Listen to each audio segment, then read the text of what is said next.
testing that out. That's wonderful. So we'll use that feature near the end of the session. And before we start today's presentation, it is really important that we do an acknowledgement of traditional lands.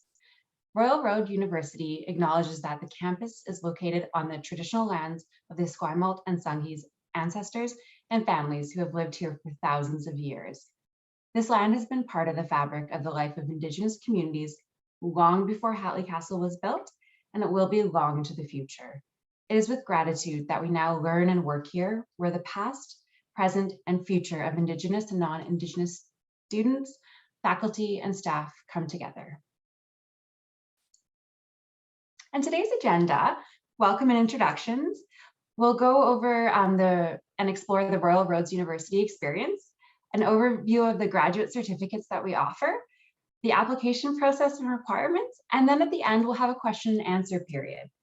That being said, feel free to answer, or pardon me, you can answer them too, but ask questions throughout today's session in the chat. That way you won't forget, or if there's any questions that you want to make sure we address, but we will have time at the end to have a question and answer period. And a bit more about the Royal Roads University experience. First names first. That is really important to us here. We want to know your first name and we get to know them fast. And honestly, we believe that the real world is a classroom. There's not that division of theory and practice. It's all integrated at Royal Roads. We believe the real world experience, real world classroom, and really believe in learning together forever. That idea of lifelong learning. Learning doesn't start and stop in the classroom, it continues and is integrated through the classroom and beyond. And that we also believe life is also an education. And one of the ways we approach this is with our flexible admission policy, where we take life experience as well as a form of a credential. And we'll talk more about what the flexible and standard admission looks like later on. And here's some pictures of Royal Roads University. The top left is Hatley Castle. Yes, we do have a castle on our campus. You might actually recognize this castle from movies like Deadpool or X-Men. I haven't met any of the famous actors before yet, though. And then on the right is our Japanese garden, which is a beautiful garden that we have on campus that you can walk through. And on the bottom left is the Esquimalt Lagoon. So our campus overlooks the ocean and the Esquimalt Lagoon there. And then online learning. Royal Roads University, we've been doing online learning for over 25 years. And now I'm so excited to welcome Zoe McLeod. She is the Associate Vice President of Professional and Continuing Studies, and she will be taking us through the graduate certificates and the program today. Thanks so much, Amara. You can go to the next slide. Welcome, everyone. As Amara mentioned, my name is Zoe McLeod, and I'm the Associate VP for Professional and Continuing Studies at Royal Roads. I hope that you're all healthy and safe and able to enjoy some of the changing of the season. I'm coming to you today to talk a little bit about the programs in our portfolio, or at least some of the programs in our portfolio. It's quite broad. We do everything from short one-day, currently virtual courses to 4-week online professional advancement offerings to 6-month graduate level certificate programs, and almost everything in between, including micro-credentials, professional certificates, community programming, and customized programming for organizations. But we wanted to offer this webinar today as there are so many opportunities and so many programs that we have available at Royal Roads to enhance your learning, your competencies, and your skills. Right now, career paths are being altered by the pandemic and certainly by labor market disruptions. That may be why you are here today, even thinking about taking a program. And there is just really an increasing need for lifelong learning. I know Amara mentioned that a little bit earlier, but there's a need for us to keep learning, for upskilling, reskilling, or potentially even taking a new career path. It's going to be vital for all of us, and I include myself as well, to continue learning, and for those of us in the workforce to navigate changes. And for those who are entering or re-entering, to be ready with the skills and knowledge to be successful in your chosen career path or whatever the future might actually bring. So I'm going to move on, and we're going to talk a little bit about some of the programs in professional and continuing studies. We'll focus mainly on our programs, but there are a number of other graduate certificate programs at Royal Roads, and some of those are located in different faculties across campus. Today, we're going to focus specifically on the ones in the professional and continuing studies portfolio, and they're really intended to provide relevant competencies for tomorrow's workforce. So for the most part, our programs are roughly 6 to 7 months in length, currently delivered virtually, though our intent is to move some back to campus when we can. We will see some programs being delivered on campus in the fall, and some may stay online for a little bit longer until we kind of get a sense of where things are at with the pandemic. On the next slide, we also talk about affiliations. And many of our programs are associated with a professional association, such as those listed on this slide. We have purposely designed programs so that you can gain competence and confidence in specific areas. And then when you leave Royal Roads, you have the opportunity to continue learning in that field along with your professional colleagues in the association. Many of our programs provide education hours towards accreditation, designations, credentials, or whatever the specific association is awarding. And all of our programs can provide transfer credit into degrees at Royal Roads. I know some of you will have questions about that, and this is really an opportunity for us to explore those. We're going to provide a very high-level overview of each of the programs, considering there's quite a few on that list. And then we'll ask you to reach out after the webinar if you have specific questions, or ask them in the chat, and we'll attempt to catch them at the end of the session. So the first program on our list is the Graduate Certificate in Workplace Innovation. And if we've learned anything from this past year, it's the need for organizations to be innovative, creative, and entrepreneurial. We've seen organizations and sectors completely reinvent themselves. This program focuses first on you, who you are, and how to level up your confidence and competence in order to position innovation at the front and the forefront of your organization. You're going to focus on your own skills. You're going to focus on tools and processes that are required to lead innovation, and then transition to focus on organizational culture and strategy. And really, we've probably seen this. Many of you working in organizations will recognize and appreciate that culture is key to both promoting and implementing innovative solutions in an organization. And I'm sure that many of you can think of organizations that you consider innovative. If you think of some, throw them in the chat. And you can probably think of some that might not be so innovative. And some of those might be your own. It's never simple. And this program is for those who are really kind of working at a mid to senior level of an organization, or aspiring to that level, and trying to shift the organization forward. We deliver this program also for cohorts of senior government officials, and in attempt to help them bridge innovation inside government as well. And we've delivered it in Eastern Canada as well. I'm going to slip onto the next slide. You'll also see on the slides as well that we've got some information there for you. The courses, the start dates. I'm not going to read those for you. They'll be on the recording if you want to get them. Of course, they're on the website as well. So we'll talk a little bit about project management. The field of project management is a formal discipline.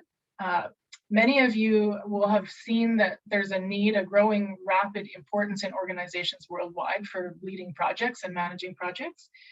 And for the most part, project managers are expected to be able to develop strategies and coordinate carefully designed action plans.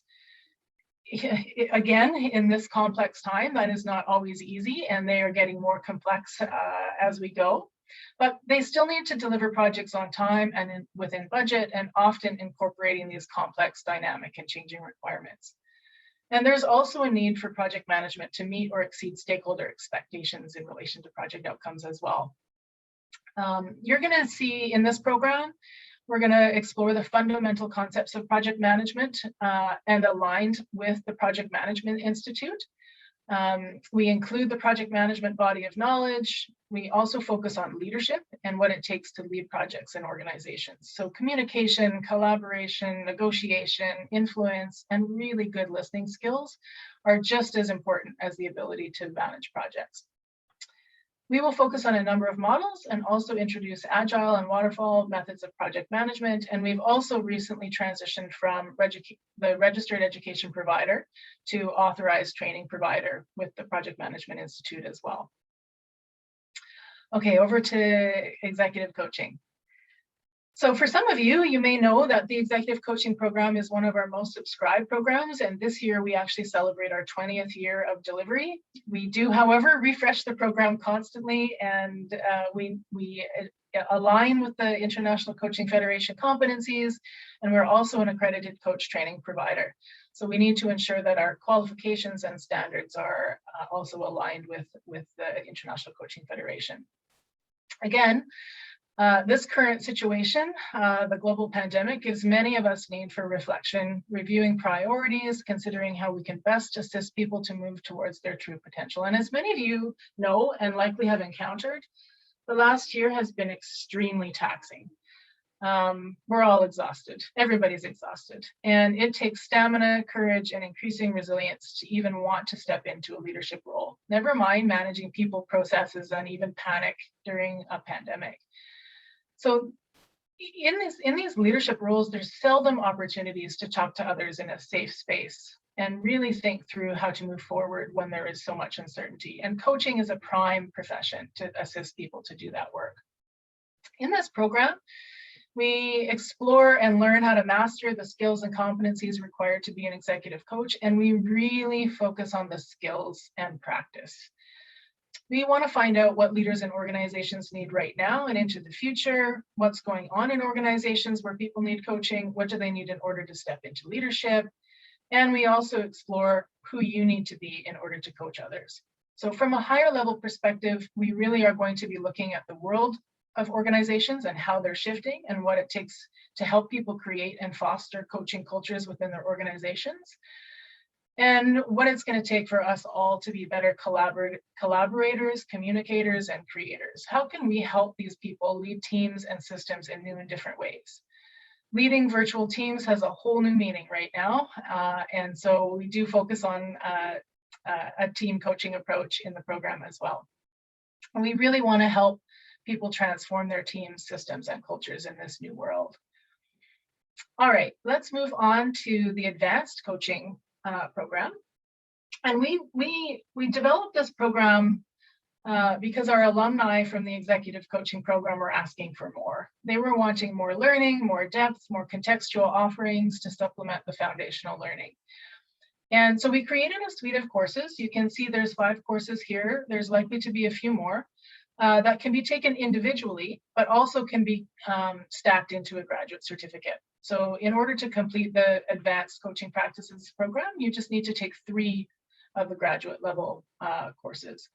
They can, as I mentioned, they can also be taken individually. And so we also allocate continuing coach education units with the International Coach Federation as well.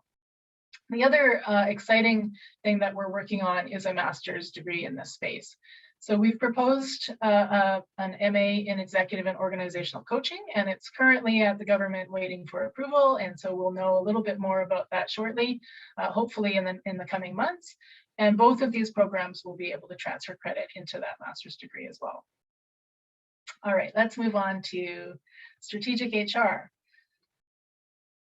And this is a good question. Why strategic HR management? Well, really the question might be, how can we enable and empower our HR leaders and learners to be more effective and connected to the overall strategy of the organization? Again, what an incredible time to be exploring human potential and the leadership of HR. The current situation is seeing HR departments in many organizations completely pivoting their policies and practices at lightning speed. How about the old no working from home policy? That one's certainly in the rework. So the global pandemic has certainly accelerated this need for new and different ways of working, leading teams, supporting health and wellness of employees, creating professional development opportunities, but mostly virtual at the moment. And they are reviewing priorities and policies in every way.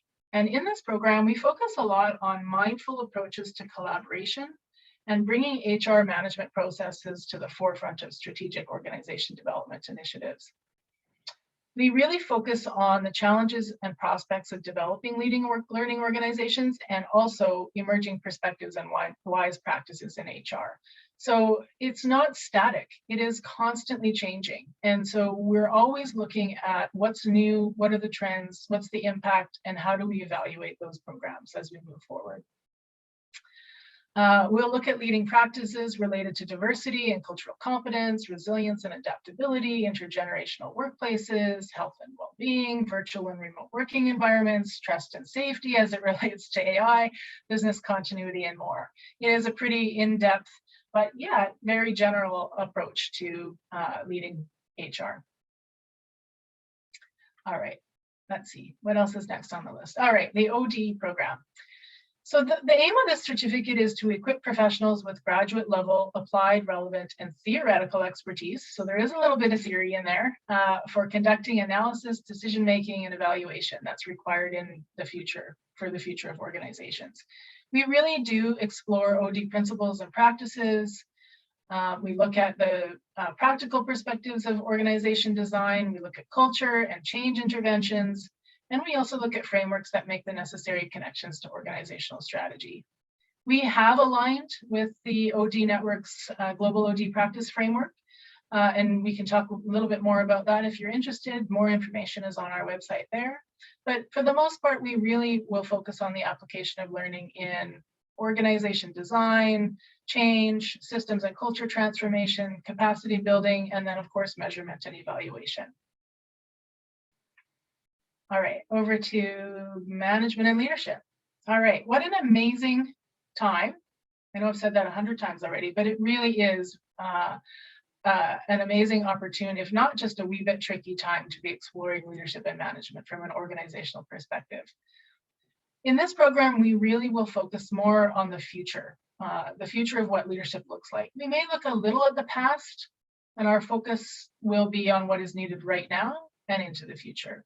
What do you need in order to step into leadership? Who do you need to be? And from a high level perspective, we're going to be looking at how the world of organizations are shifting, and they're shifting. How do we need to be better collaborators, communicators, creators? How do we lead teams and systems in new and different ways? How do we look at creativity and innovation and what it takes to transform team systems and cultures in this new digital world? And of course, we want you to bring your own context with you. And that's really what is important in this program.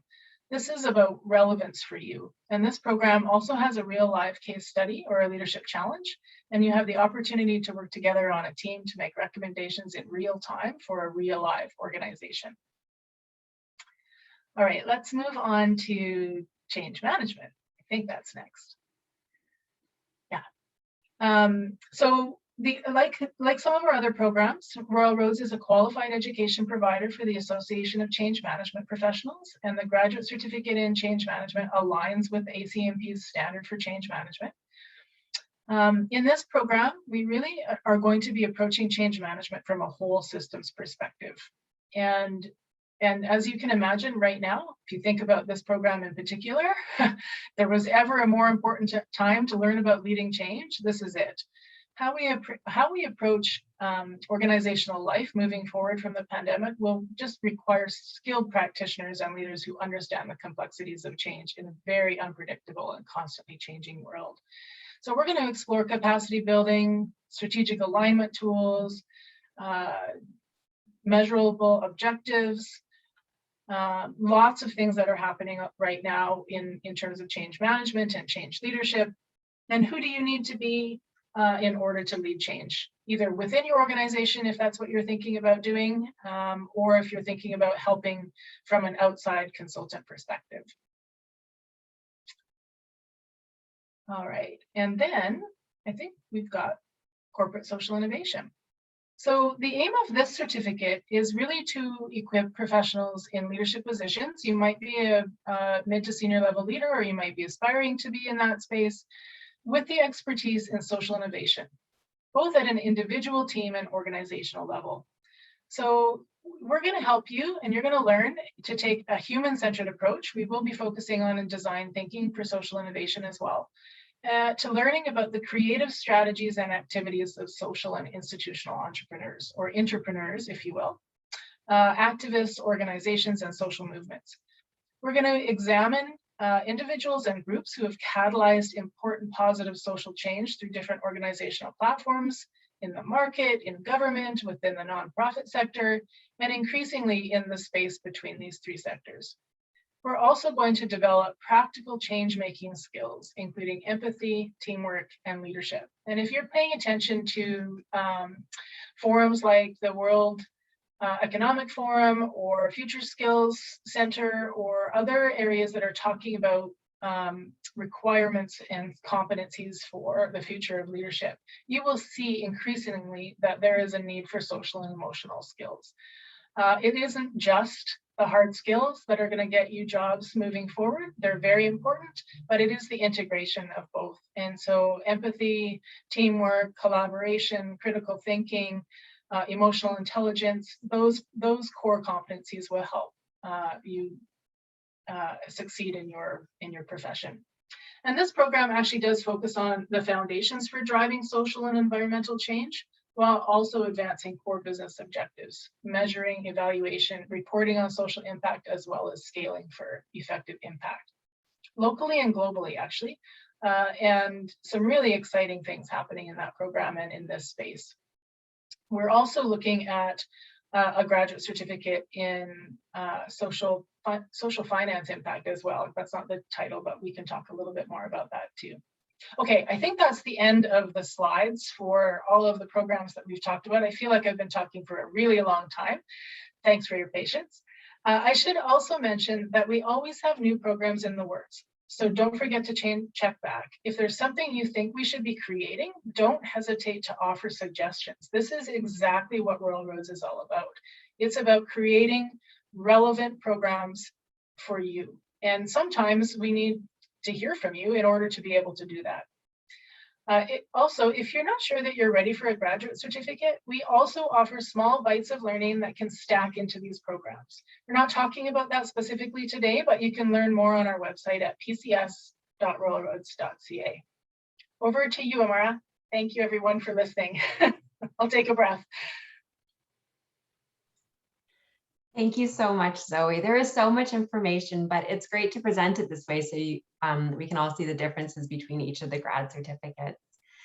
Awesome. So now you know which program you're wanting to take, perhaps, and now we'll go over how to apply. And if you have questions that have come up from the last few slides, or any questions that do come up, please pop them into the chat. We have our enrollment team monitoring the chat, and they'll be able to answer the questions there, or we'll be able to address them at the end as well.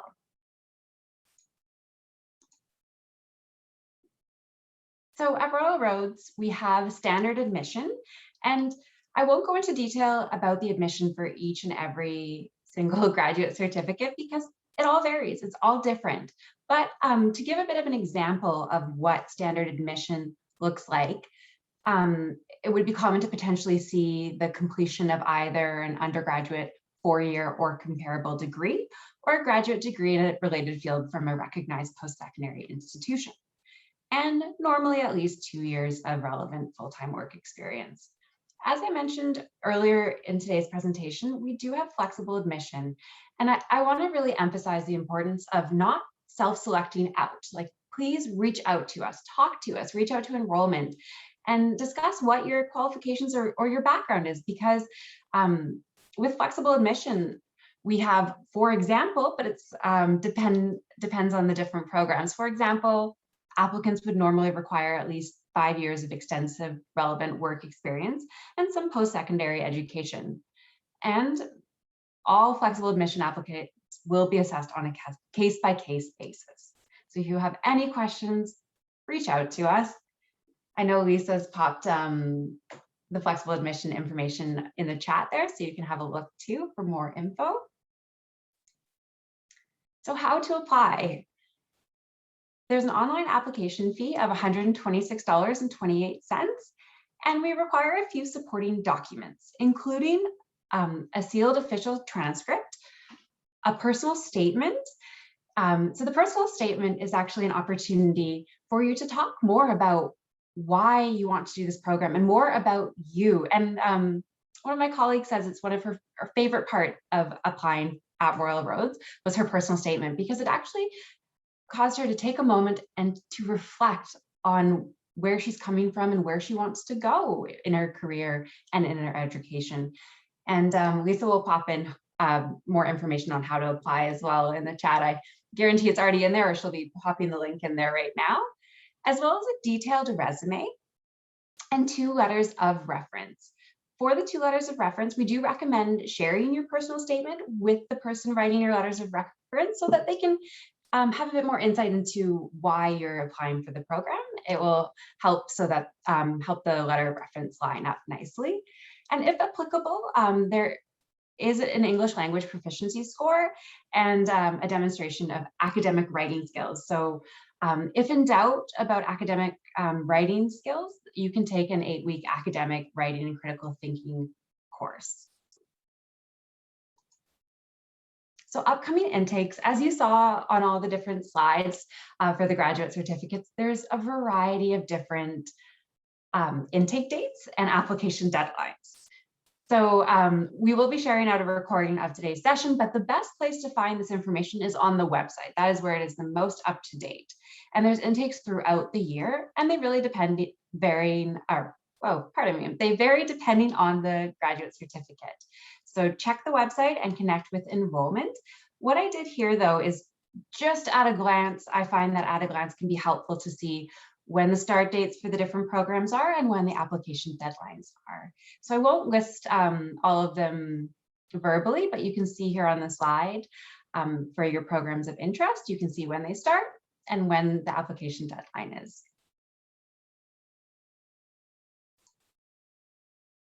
And as I mentioned, and I'll mention again, Enrollment Services, they really are the best at supporting the application process and helping you connect with the correct information. So you can reach out to our enrollment advisors. The top one there is for domestic students, and the bottom international enrollment advisors is for international students. So you can reach out by phone or by email.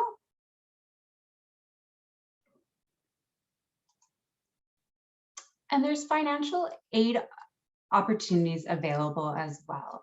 And we understand school can be expensive, so definitely reach out to financial aid. You can find out more information on their website, and you can also connect by email. And now we're getting to the question and answer part of today's session. Thank you all. So I'm going to stop sharing my screen. I'm going to have a look at the chat. I do have some questions as well that have been submitted in advance, so we can do the question and answer part now. Wonderful. Okay, I see Zoe. I see you. I see a lot of a lot of names. If you feel comfortable, you're welcome to share your video, but there's no pressure whatsoever. So for today's question and answer part of the session, I haven't had a chance to look into the chat yet. So I'm going to start with one of the questions that was submitted before, and I will ask that to you, Zoe, and then I will go through the chat and list all of the other questions. So the first question is, will the courses all be online with COVID? Well, it is a very good question. Currently, all of our programs have been online.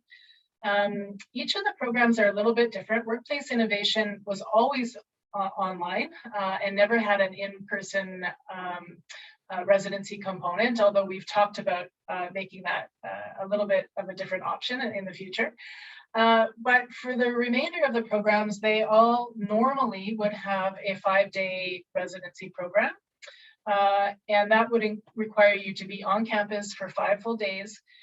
While we've shifted to virtual deliveries, what we've done with these programs is we've required the same amount of time, so 5 days virtually.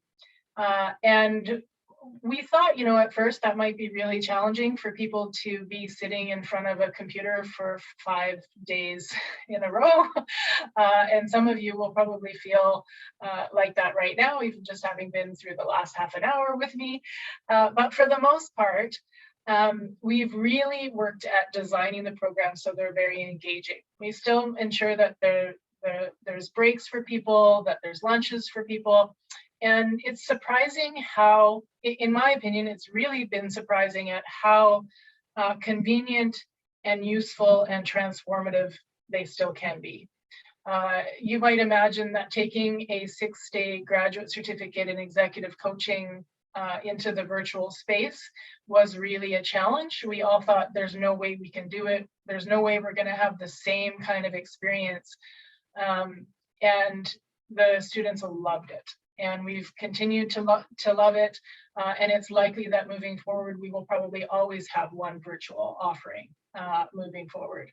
So it may be that this opens up a whole different level of programs for us as we think about which ones can stay or which ones will return. But in the future, right now, we're encouraging, and certainly the messaging from the provincial health officer is to plan for programs to be on campus in the fall. What that looks like for us, we still don't quite know yet. Each program will be a little bit different, and we'll have some decisions hopefully in the next few weeks, certainly after Easter, and watching what the vaccine rollout looks like, and how easily and safe it is to be in a classroom in the fall. If we aren't able to, we will certainly transition and stay in a virtual environment. And even if we can transition back, it may be that we choose not to for a few programs as well. So there will still be lots of flexibility and some unknowns as we go forward. Wonderful. Thank you, Zoe. Another question we have here is about residency. If you could elaborate on what residency would look like, and how long are they typically, and is the group work primarily virtual? Those are kind of the main questions around there. Sure. So normally, in the normal world, I'm not sure we'll be able to use that for much longer. In the normal world, we would have a 5 or 6 day, depending on the program. Each program is a little bit different, but a 5 or 6 day program where you would come together with your cohort and in the program and be very interactive. So it's a very interactive, engaging opportunity to build community, to learn about working in teams, to learn a little bit more about yourself, and to also focus on, of course, the content and skills of the program. But it really sets the stage for the duration of the program. And so while we have been doing that in the past on campus, it has been virtual. And so that virtual component is still really important for us in terms of transformative team building and collaboration. So that's typically what it looks like. Each program, of course, is a little bit different. Some programs have what we call a leadership challenge or a live case study, in which they'd be working specifically with an organization and working in teams to provide recommendations to that organization as really kind of real live application of the learning. And then some programs don't have that. So for example, the Workplace Innovation Program doesn't have a virtual residency as it was delivered all online in the past. However, now that we have the ability to have virtual residencies, we might think about what that looks like for that program.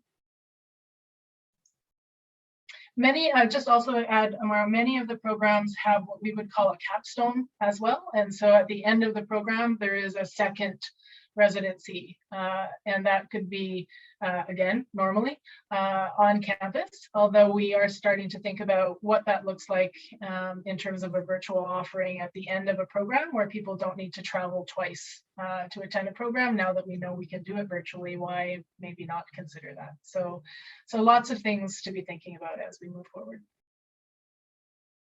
Okay, and the next question that we have here, it might be one that the enrollment team, if you could pop a link in the chat, but I'm not sure if you know the answer to it, Zoe. It's, do these courses qualify for the RRSP lifelong learning tax-free withdrawal? I do not know the answer to that. Okay, all right. If you, for the person who asked that question, if you want to connect with enrollment, they can answer that question or connect you with the right person who can answer that question.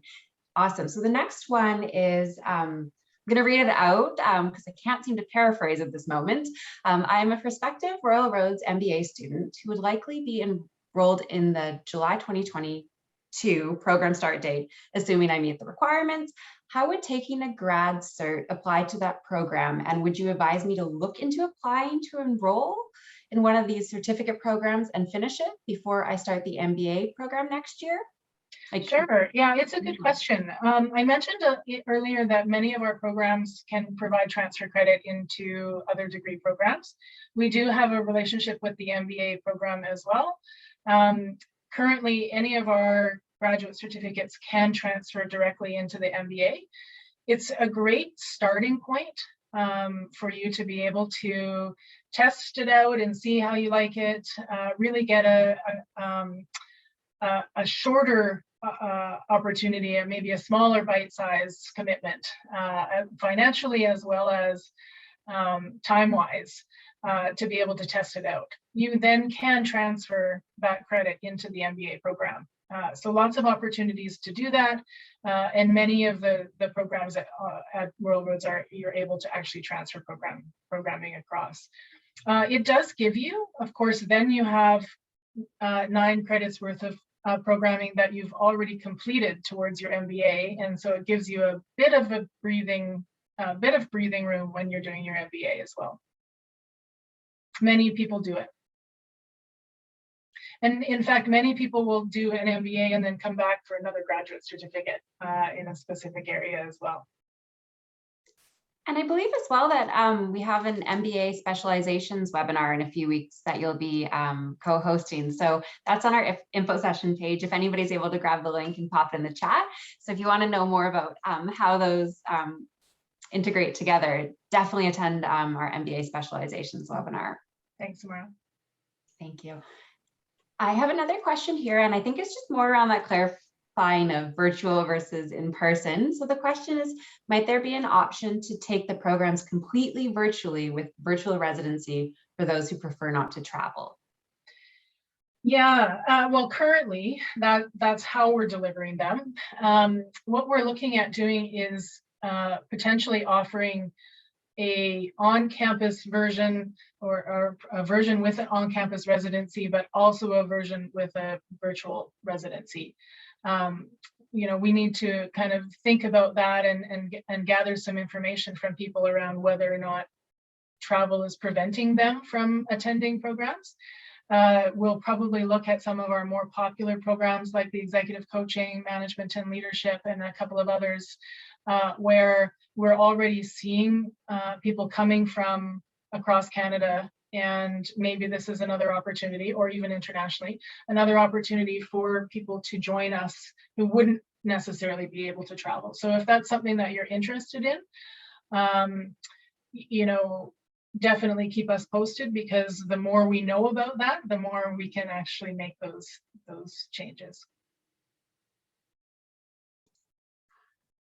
Wonderful, thank you. I have another question here, and it's a question comment combo. I've not seen any job ads asking for a graduate certificate. They ask for a degree or master's.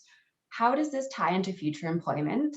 How do hiring firms see this as relevant? That's a really good question. It is, it's a great question. So graduate certificates are what I would call, and I might get in trouble for this, but what I would call a micro-credential. And I don't know if you've seen kind of the buzz around micro-credentials at the moment, but certainly an opportunity for you to take a program that is stackable to a degree. So while an employment firm or HR folks might be looking for a master's degree ultimately, this is a way for you to be in progress as well. So the graduate certificate programs at Royal Roads are all master's level programs. And for the most part, if you're enrolled in a graduate certificate, you are also on the way to a master's degree. So that does help you along the way. These programs specifically, and what we do with professional and continuing studies programs, are really focusing on getting you some skills required for the workplace. And not to say that an MBA isn't relevant or a degree isn't relevant, it's about helping you create the pathway so that you can get there in a more flexible way. And there's another question here. Are there specific program offerings targeted to the nonprofit sector, including board governance skills. And I should mention that this is a great time to ask questions if you're kind of wondering which graduate certificate you would fit into. Pop kind of what you're looking for into the chat, and we can try and make a fit for maybe the ones that would align the best. Or yeah, I'll pass it over to you, Zoe. Sure. We don't actually have anything currently that's directly focused on board governance or in the non-for-profit sector. I mean, there are master's programs at Royal Roads that are exploring this space. We might have specific courses in degrees or certificates that are focused in this space, and you might be able to take them from a general studies perspective. On my list of things to explore was something around corporate governance. But for the most part, what we're seeing is much more kind of cross-sector, cross-cutting approaches to these questions. We do have some, again, non-credit programming that might be helpful in board governance, but at this moment in time, we don't have specific content there.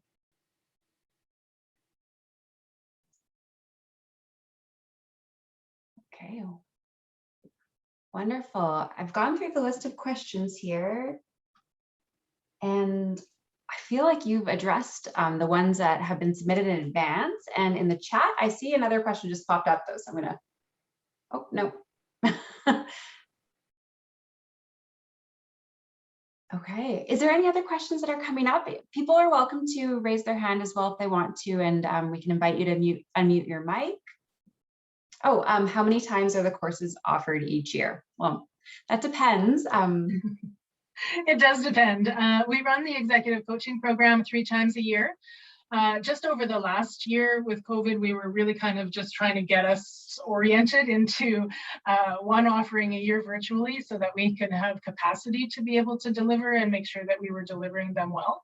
As mentioned now, though, that we have done them virtually and very successfully, it's likely that we will probably have a couple of offerings per year moving forward. So don't be surprised to see additional offerings, and I'm hopeful that none of my team are here because they'll be mad at me for making sure that I'm giving them more work to do over the next year. But we likely will have additional offerings of many of our programs, either an on-campus version and an off-campus version, or we'll see, or a virtual version, or we'll kind of see what that looks like moving forward. So if there is specific interest, if you're really interested, keep asking, because the more you're asking about it, the more it tells us that there's interest, and we can actually pretty easily add new offerings if people are interested. Awesome. I see a comment here that I wanted to address about somebody who, I'll just read it out. They said, I would be considered a senior citizen, awful to say. I was considered a mature student when I went back to school. I don't necessarily love the titles that are associated with it.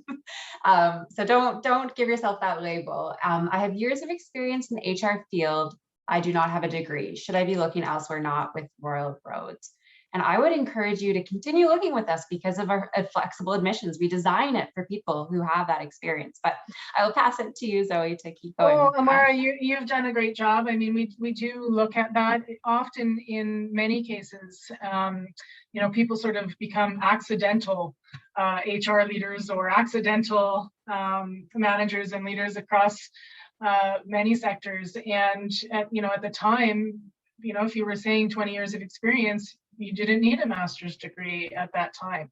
But that doesn't mean that you have so much experience learning from the job, and really experience to offer, not just from a program perspective, but also to your fellow classmates as well. So we often see folks just like you, mature students who really want to continue learning. And as I mentioned early in the session, that's really what the future of work is going to be looking like. So yes, absolutely, you can transfer your experience into a program at Royal Roads. Okay, so we have somebody on today's session that is wanting to potentially go to the next step of applying for a certificate. Is the next step the next point of contact with admissions? And the next, and Zoe, I'll pass that over to you, but the next step is to apply. Yeah, absolutely. I mean, the enrollment admissions team is your best course of action. They are ready and waiting for you and can answer any of your questions. And of course, if they can't, they'll connect and reach out to us. And I look forward to seeing your application. And a quick question about, can I transfer credit from the GC Strategic HR to Master in Global Management? Yeah, so probably the answer is likely. Each of the programs are the ones to actually make sure that you have that conversation with. Each program is a bit different, and each program has perhaps electives or flexibility in their programs and can more easily make transfer credit available, and some might be much more integrated and really focused on a specific area. But for the most part, I think the strategic HR program can transfer and can serve as a completion option in the MGM program. Thank you. Okay, I see one more question here that I'm just reading through. I am from Iran, and the country is under various sanctions. Thank you for helping me so that I can continue with my studies. I once applied for a student visa, but I did not succeed, and this time I want to try again. They wanted to know if we could offer a letter or letter of recommendation so that they can convince the immigration officer to allow me to enter Canada. Who would be the best person to connect with about that? International admissions would be the best place to connect. I don't have those answers, but yeah, thank you, Andrea. The international team would be able to support you with that for sure. Okay, and we have a question about the right fit of a graduate certificate. There seems to be something in each of the certificates that interests me, so it's hard to decide on a direction. I can very much understand that. I believe that you mentioned the Future Skills Center. Is there a certificate program that aligns best with the direction they are suggesting we are headed? Well, that is a good question. I think if you were thinking about where to start first, probably the graduate certificate in management and leadership is more of a general approach. We'll be focusing on those skills and really aligning with some of those skills. The Future Skills Center, of course, is one center that is suggesting areas, but I mean, we really are focusing communication, leadership, innovation, critical thinking, the specific knowledge areas that you're talking about in each of the programs. But from a general perspective, management and leadership is a good place to start because it kind of broaches all of them. And then if you decided that you wanted to move on to a degree program, you could also take another graduate certificate and transfer that into a master's program, or you can think about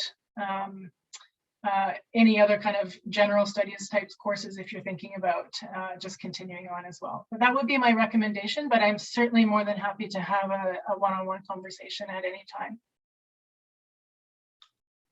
Wonderful.